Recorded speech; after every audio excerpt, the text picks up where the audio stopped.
So hari ni kita nak pergi iftar dengan kawan-kawan saya. Ni adalah first iftar dengan kawan. Before this dengan family je. So this kita ada masa, so kita keluar sama-sama. So kita akan pergi ke Sunway. Kita kat mana? Dekat Sunway ke River. Okay.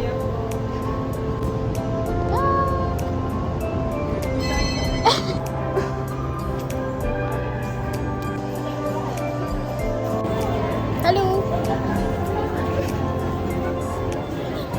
Shopping. Kamu ke mana? Ya, Tera Raya.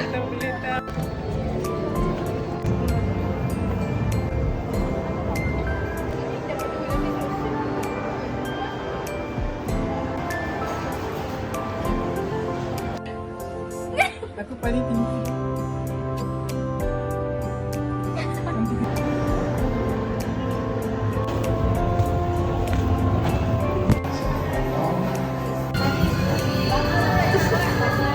Kat Blind Box. Dapat main. Tiga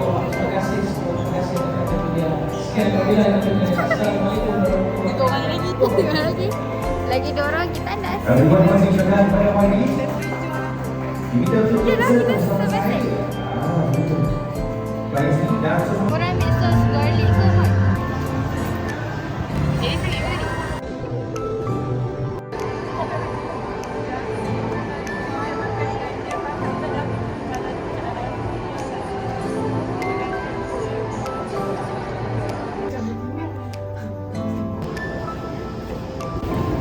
Kita bersama Isya.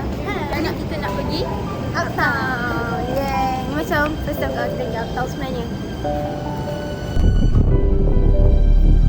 Masa tu kita orang dah habis cerita, kita orang Kita pergi mana guys? tak. Uptown.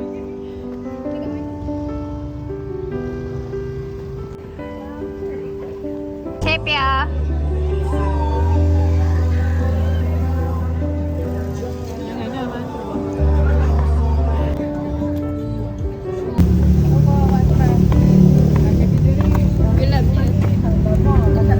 Ya. Cuba teka siapa?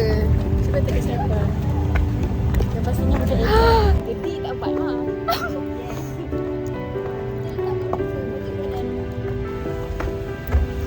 Ya, kita orang. Oh, setelah sekian lama kita orang tak keluar. Nanti kan kita orang keluar lagi. InsyaAllah. InsyaAllah. Masjid. Oh, belum pulau pula. Pada botol lama, pada botol lama. Dah nampak dia tak pernah. Oh, aku akan tut. Surprise. Cantiknya lighting.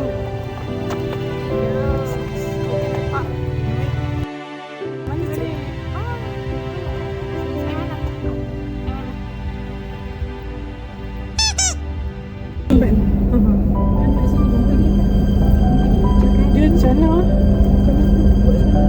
Kita. Oh, aku dah letak ni. Dia pada letak tambahan punya ni. Apa kan? Oh. Masa orang belakang nampak, orang belakang kena ke depan. Sebab aku ada BMX. Orang Bersama mereka. Hai. Bye guys. Bye guys. Bye guys. Jumpa lagi nanti guys. InsyaAllah. Jangan pasal. Kita plan untuk hari kedua pula. Saya menasihat Ya. guys. So hari ni kita akan balik ke Kedah sekejap. Sebab kita akan ada iftar dengan family belah mami. Habis iftar kita akan terus balik ke Penang semula.